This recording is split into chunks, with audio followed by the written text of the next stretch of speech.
नमस्कार दोस्तों, मैं नरेंद्र सिंह आप सभी का आपके अपने YouTube चैनल वाईफाई समर्पण पे स्वागत करता हूं। दोस्तों, आज हम स्टार्ट करेंगे एक नया चैप्टर। तो देखो, आज का जो अपना टॉपिक रहेगा वो क्या है, आज अपने पढ़ेंगे वो होगा रेशियो एंड प्रोपोर्शन।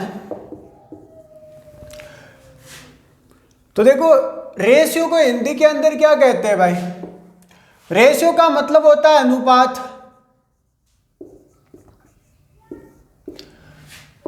और प्रोपोर्शन का मतलब होता है समानुपात। तो पहले तो अपने जानते हैं कि अनुपात क्या होता है। भाई, अनुपात क्या होता है? ए बाई बी, यानी ए बट्टा बी अनुपात में होंगे, अनुपात में होंगे यदि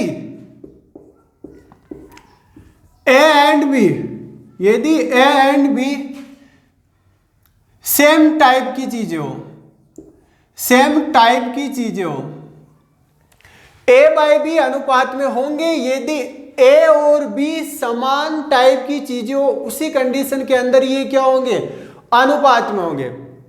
जैसे मान लो मैं कह दूं कि 10 महिलाएं और 12 बिल्लियों का रेशियो क्या होगा, तो आप इसको ज्ञात नहीं कर सकते, क्योंकि महिलाएं और बिल्लियां है ना, ये आपस में करती नहीं है। वो एक अलग बात है कि महिलाएं और बिल्लियां काटती है, लेकिन ये आपस में वैसे नहीं करती है। जैसे मैं आपको कह दूं कि यहाँ पे कुछ भी ले, जैसे मान लो इंजीनियर और अपने बात करते हैं गायों की, तो भी ये नहीं करता आपस के अंदर। भाई, इंजीनियर एक अलग चीज है और गाय है वो अलग चीज है। तो कई बार आपने देखा होगा जैसे पुरुष और महिलाएं भी आपस में नहीं करती। तो जैसे मैं आपको कहूँ कि 5 महिलाएं और 15 पुरुषों का रेशियो क्या होगा, तो आप नहीं निकाल सकते हो। लेकिन यहाँ पे कई बार आपने देखा होगा कि आप निकालते हो बॉयज और गर्ल्स का रेशियो, तो वहां पे क्या होता है कि जो बॉयज है और जो गर्ल्स है उनकी संख्याएं दे रखी होती है, नंबर ऑफ बॉयज और नंबर ऑफ गर्ल्स, तो वो नंबर होता है उनका।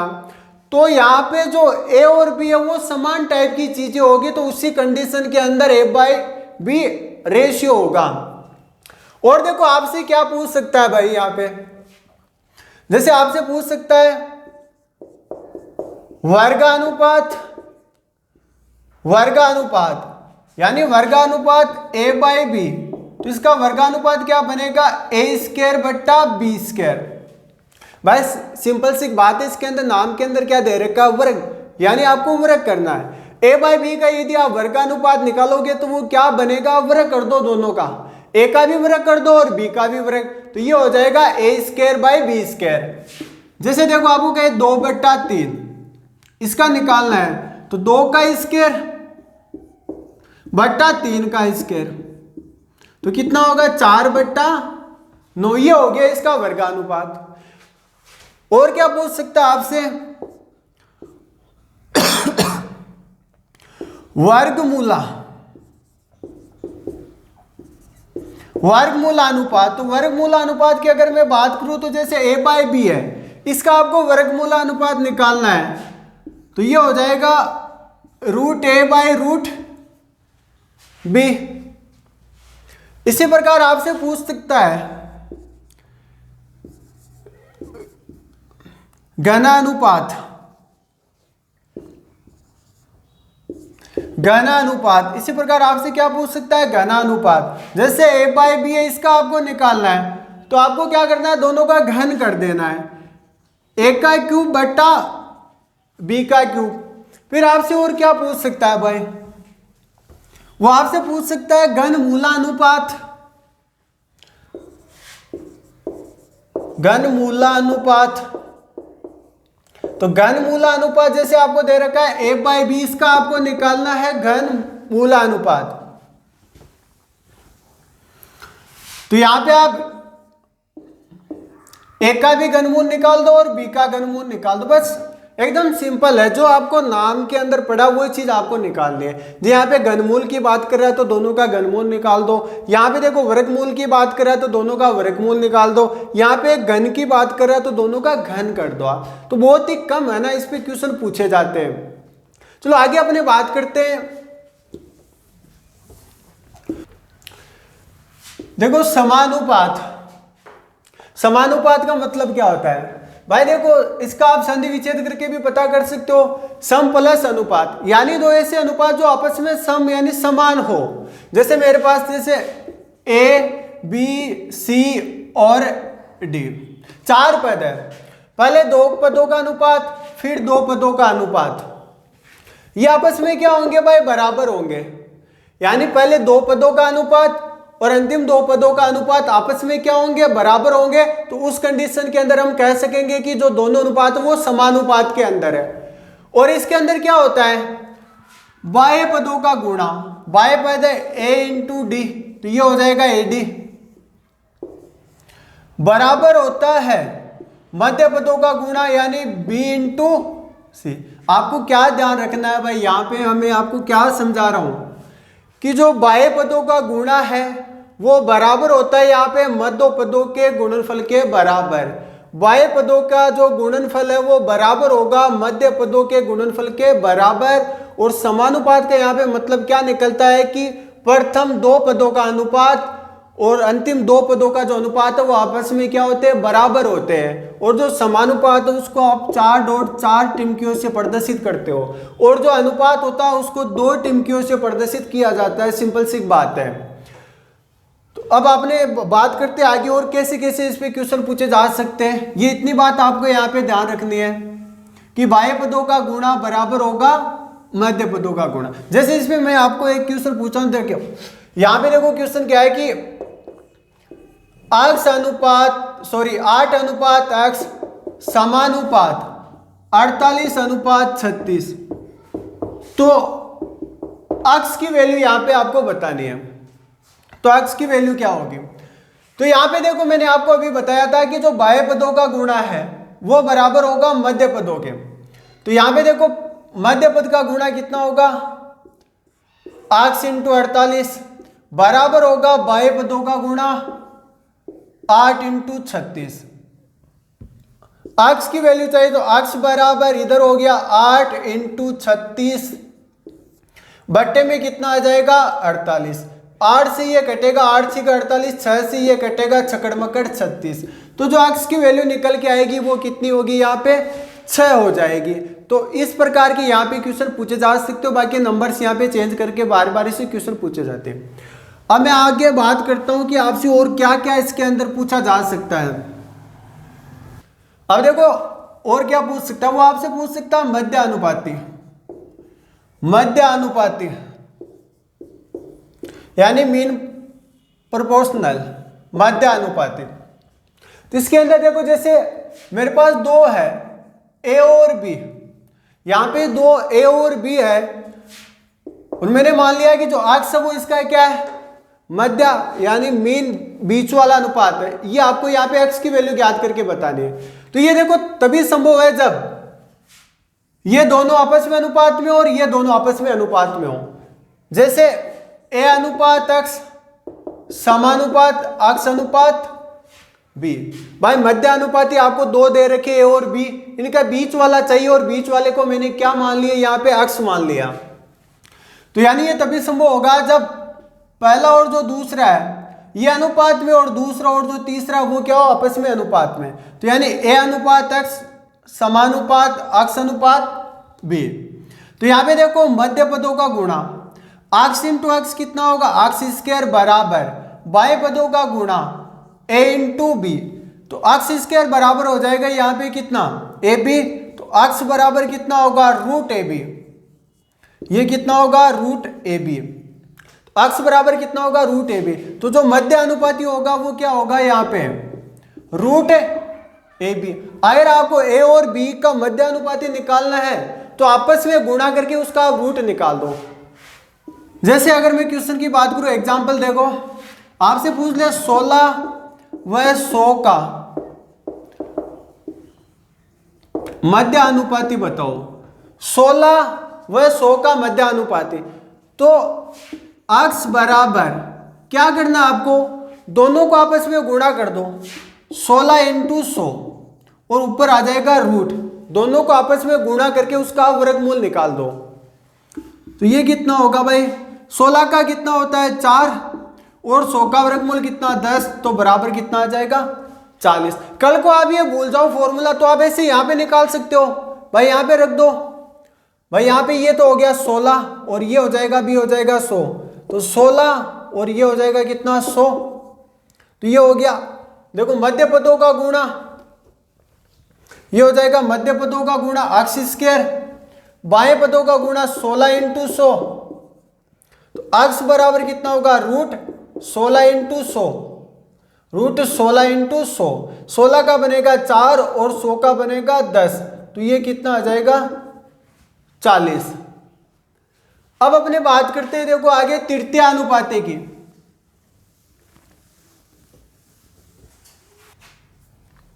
अब देखो बात करते हैं तृतीय अनुपाते, तृतीय अनुपाती।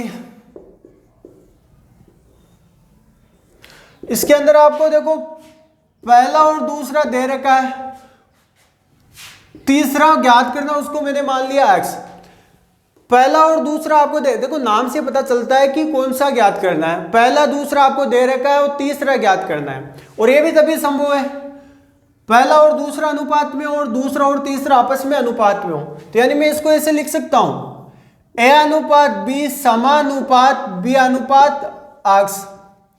यहां पर भी देखो बाएं पदों का गुणा a इंटू एक्स बराबर मध्य पदों का गुणा b इंटू बी कितना होगा b स्क्वायर, तो x बराबर कितना होगा, x बराबर होगा b स्क्वायर बटे में क्या चलेगा a, तो ये हो जाएगा यहाँ पे x बराबर b स्क्वायर बट्टा a, तो ये बनेगा यहाँ पे b स्क्वायर बट्टा a, ये होगा आपका तृतीय अनुपाती। जैसे आप एग्जांपल देखो, आपसे पूछ ले 6 व 12 का तृतीय अनुपाती बताओ, थर्ड प्रोपोर्शनल। तो यहाँ पे अगर तीसरे की बात करें तृतीय अनुपाती की, तो आपको बताइए कितना होगा, x बराबर b स्क्वायर बट्टा a, ये तो हो गया a और ये हो जाएगा आपका b। तो यहाँ पे देखो b स्क्वायर यानी 12 का स्क्वायर, तो यानी 12 इंटू 12 बनेगा ये बट्टा a कितना होगा 6, तो देखो 6 से ये 12 कटेगा कितनी बार, 2 बार, 12 इंटू 2 कितना हो जाएगा 24, तो जो तृतीय अनुपाती होगा वो कितना हो जाएगा आपके पास 24 हो जाएगा। एक तरीका और है, मैं आपको इसको एक तरीका और बता देता हूं। जैसे एक तो आप यहां से निकाल सकते हो भाई,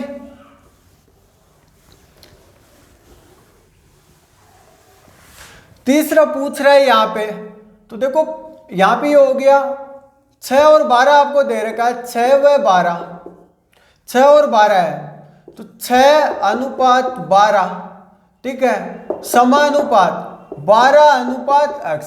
भाई यहाँ पे तीसरा होगा अपने पास वो x होगा, पहले ये 2 अनुपात में होंगे फिर ये 2 आपस में अनुपात में होंगे, तो पहले 6 अनुपात 12 फिर 12 अनुपात x हो जाएगा। तो बाएं पदों का गुणा कितना होगा 6x, 6 इंटू एक्स 6x, मध्य पदों का गुणा 12 इंटू 12, तो यहाँ पे देखो 6 से ये कटेगा 2 बार, 12 इंटू 2 कितना होगा 24, तो यहाँ पे आ जाएगा 24। अब देखो और कैसे इसको निकाल सकते हो आप, अगर नॉर्मल अगर ऐसे संख्या दे रखी हो एकदम नॉर्मल वे के अंदर, तो आप डायरेक्ट कैसे निकालोगे, देखो इनका आप रेशियो निकाल दो दोनों का, 6 और इसका 12 का, 6 से एक बार कटेगा, ये 2 बार कटेगा, और तीसरा क्या है x। भाई ये 3 नंबर मेरे पास है, ध्यान से देखना, 6 12 x, मैं इन 2 का रेशियो निकाल रहा हूं, 6 और 12 का, 6 से एक बार कटेगा और ये 6 से कितनी बार कटेगा 2 बार, यानी इन दोनों का जो रेशियो है वही इन दोनों का होगा। भाई इन दोनों का जो रेशियो वही इन दोनों को होगा। तो यहां पे देखो अगर ये 1 अनुपात 2 है तो ये भी कितने होंगे 1 अनुपात 2। अगर इस 1 की वैल्यू 12 आ रही है तो 2 की वैल्यू कितनी होगी यहाँ पे 24, तो x की वैल्यू कितनी आ जाएगी 24। तो डायरेक्ट निकाल सकते हो जब आपको ऐसे नंबर दे रखे हो, लेकिन आपको कोई ऐसे रूट वगैरह बना के दे तब आपको वो फॉर्मूला यूज लेना है। चलो अब बात करते हैं अपने फोर्थ की, यानी चतुर्थानुपाती।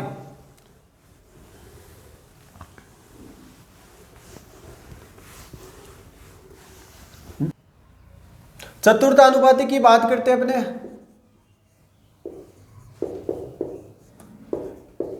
चतुर्थानुपाती, फोर्थ प्रोपोर्शनल। इसके अंदर आपको देखो पहला दिया हुआ होगा, दूसरा भी दिया हुआ होगा, तीसरा भी दिया हुआ है, चौथा आपको ज्ञात करना है। पहले 3 दिए हुए और चौथा आपको ज्ञात करके बताना है। तो ये दो आपस में अनुपात में होंगे और ये दो आपस में अनुपात में, यानी ये ऐसे लिखा जा सकता है कि A अनुपात B समानुपात B अनुपात C अनुपात X। C अनुपात क्या हो जाएगा? X। तो देखो बाह्य पदों का गुणा A इंटू एक्स बराबर होगा मध्य पदों का गुणा B इंटू C। x बराबर कितना बनेगा? BC बट्टा A। तो जो चतुर्थानुपाती होगा वो कितना होगा? BC बट्टा A हो जाएगा। चतुर्थानुपाती क्या हो जाएगा? BC बट्टा A। जैसे एग्जांपल देखो आप 3 7 9 3 7 9 का चतुर्थानुपाती आपको बताना है। चतुर्थानुपाती यानी चतुर्थानुपाती बताना है, तो x बराबर क्या होगा? BC बट्टा A। ये A हो जाएगा, ये B हो जाएगा, ये C। तो यहाँ पे आप देखो B कितना है भाई? 7, C कितना है यहाँ पे? 9 और A कितना है यहाँ पे? 3। देखो 3 से ये 9 कटेगा 3 बार, 7 इंटू 3 कितना हो जाएगा? 21। तो जो चतुर्थानुपाती है वो कितना होगा? 21। सेम यहाँ पर भी आप देखो 3 रख दो, 7 रख दो, 9 रख दो और x ज्ञात करना है, तो आगे इसको ऐसे सॉर्ट आउट करोगे तो आप आराम से निकल जाएगा। अब बात करते हैं आगे और क्वेश्चनों की। जैसे क्वेश्चन देखो आप कि आपको दे रखा है कि A अनुपात B। ये क्वेश्चन अपने पास कि A अनुपात B बराबर तो दे रखा है आपको 7 अनुपात 9 और B अनुपात C आपको दे रखा है 15 अनुपात 7। 15 अनुपात 7। तो आपको बताना है यहाँ पे A अनुपात B अनुपात C कितना होगा। A अनुपात B अनुपात C ज्ञात करके आपको यहाँ पे बताना है, यानी इन तीनों का एक सतत रेशियो वो ज्ञात करके बताना है।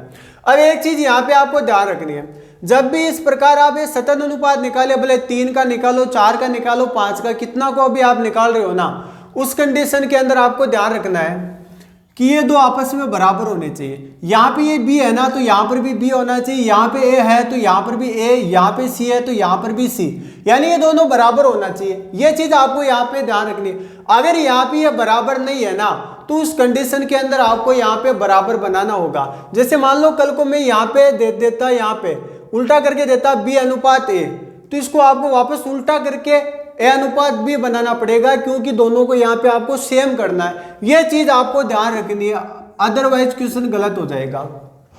अब यहाँ पे देखो B 9 है और यहाँ पे B कितना है? 15। दोनों जगह अलग अलग आ रहा है, तो अब दोनों जगह अलग अलग आ रहा है तो इसको आपको क्या करना है? सेम बनाना है, और सेम बनाने के लिए आपको क्या करना पड़ेगा? गुणा। तो पहले मैं इसको अगर गुणा कर दूं 15 से और इस अनुपात को अगर मैं गुणा कर दूं 9 से, आपको केवल फोकस किस पे करना है? इन दोनों पे फोकस करना है कि इन दोनों को आप बराबर कैसे कर सकते हो।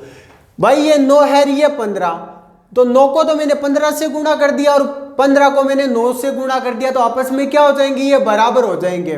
और एक चीज ये ध्यान रखना कि आप रेशियो को किसी भी नंबर से गुणा करो, उसकी सेध पे कोई फर्क नहीं पड़ता। जैसे आपको दे रखा हो A बट्टा B, तो इसको अगर मैं ऊपर x से गुणा कर दूं, नीचे भी x से गुणा कर दूं, तो कोई फर्क नहीं पड़ेगा।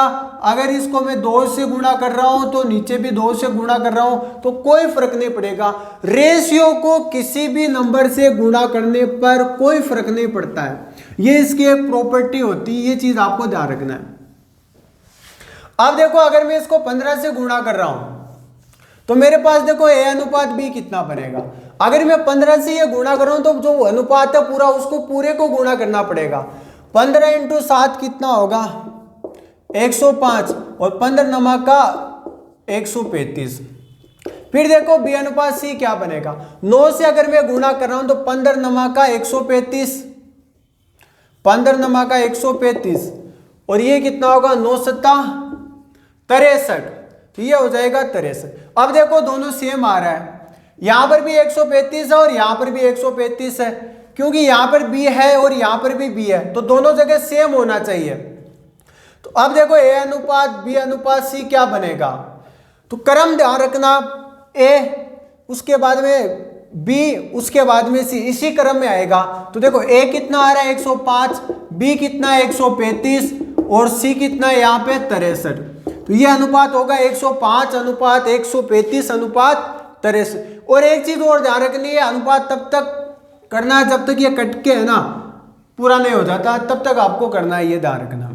एक तरीका तो ये होता है इसका, और देखो और कौन कौन से तरीके इसको करने के।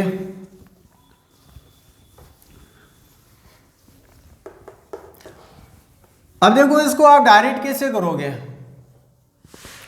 आपको निकालना है ए अनुपात बी अनुपात सी।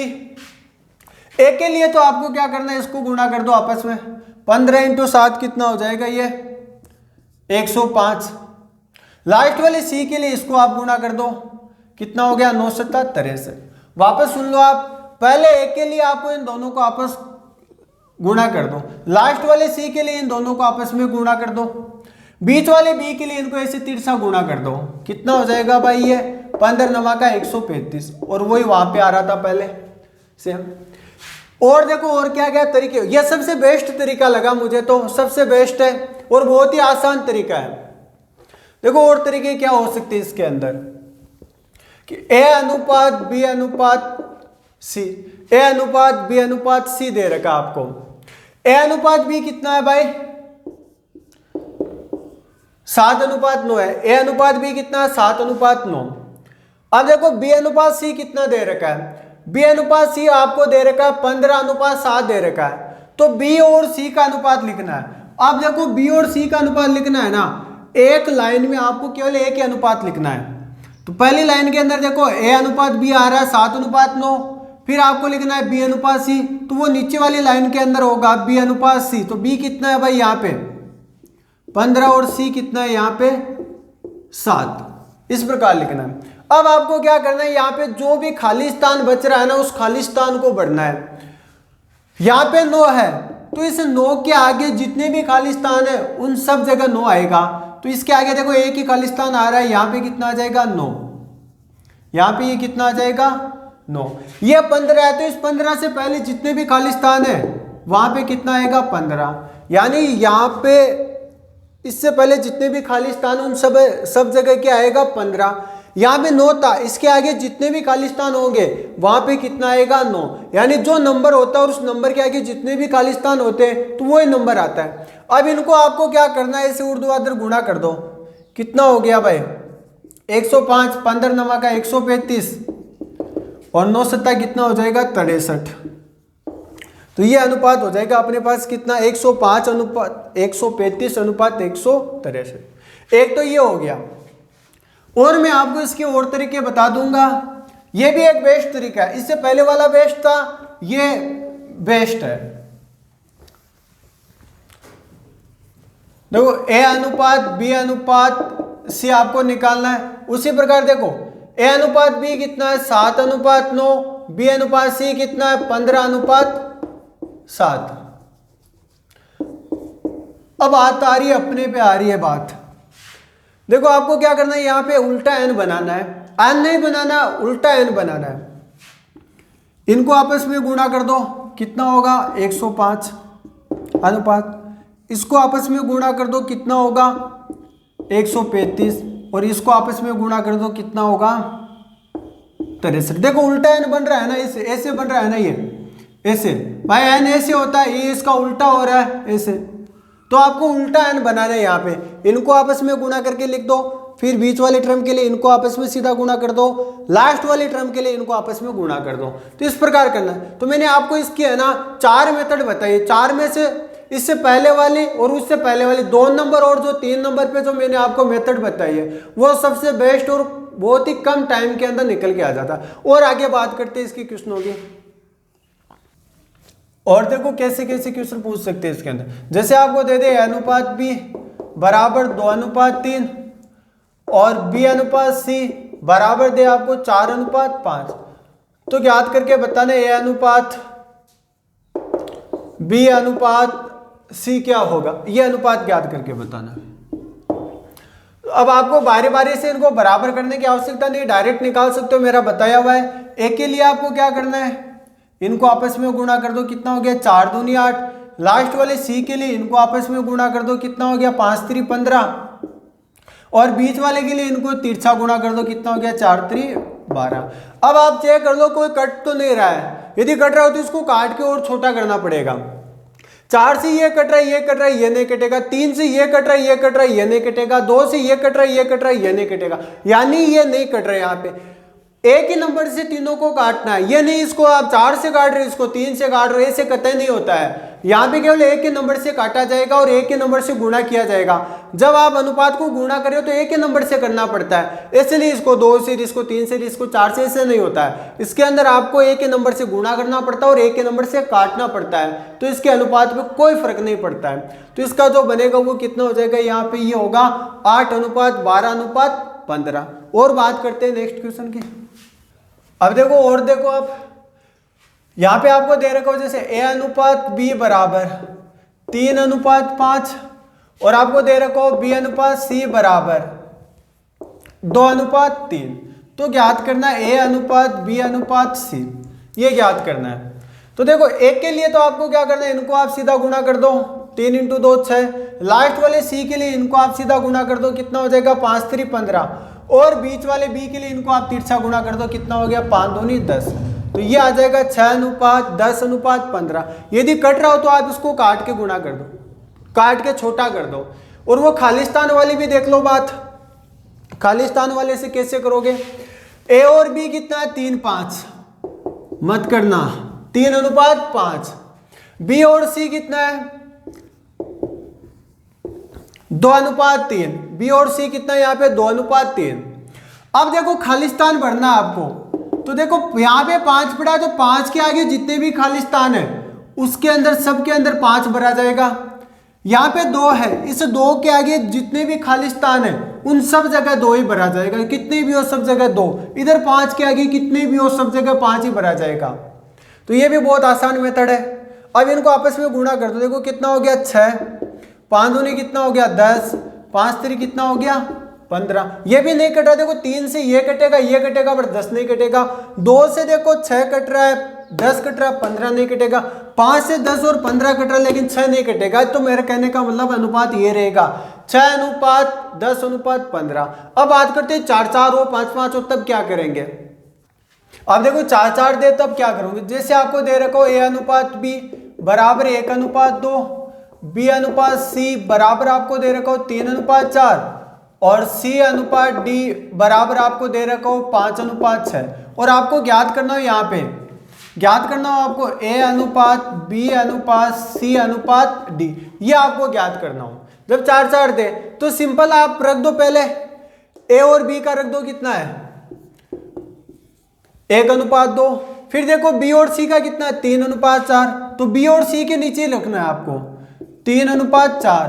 फिर देखो सी और डी का कितना है 5:6, तो सी और डी के नीचे रखना है आपको। एक लाइन में केवल एक ही अनुपात रखना है, ये ध्यान रखना। अब खालिस्तान की पूर्ति कर दो, देखो यहाँ पे 2 है और इसके आगे देखो कितने 2 खालिस्तान है, तो यहाँ पर भी 2 आएगा और यहाँ पर भी कितना आएगा 2। यहाँ पे देखो 3 और 3 से पहले केवल एक ही खालिस्तान है, तो 3 है, तो इसके आगे कितना आएगा 3। यहाँ पे 4 है, तो 4 के आगे जितने भी खालिस्तान है वहां पे कितना आएगा 4। यहाँ पे 5 है, तो इससे पहले जितने भी खालिस्तान है वहां पे कितना आएगा 5 आएगा। बहुत ही सिंपल है, इनका आपस में गुणा कर दो। देखो 5 ये कितना हो गया 5 3 15, 15 × 1 कितना 15, 5 3 15, 15 × 2 कितना होगा 30, 5 का 20, 20 × 2 कितना होगा 40, 6 × 4 24, 24 और 2 कितना 24 × 2 कितना 48। तो जो रेशियो बनेगा 15:30:40:48। मैं उम्मीद करता हूं कि आपकी ये बात समझ में आ गई होगी। कल को आपको डी अनुपात ई दे, ई अनुपात एफ दे, एफ अनुपात जी दे, कितने भी अनुपात दे, जो मर जाए, जितने भी अनुपात दे, आप ये खालिस्तान वाली मेथड यूज करना, सारे अनुपात आप आराम से निकाल सकोगे। तो 4 से ज्यादा नहीं पूछे जाते। और ये देखो क्वेश्चन एग्जाम में पूछा गया क्वेश्चन है, और 4 से ज्यादा कतई नहीं पूछे जाते, 4 तक लास्ट है। तो चलो आज की क्लास को अपने इतना ही रखते, आगे बात करेंगे नेक्स्ट वीडियो के अंदर। तब तक के लिए धन्यवाद।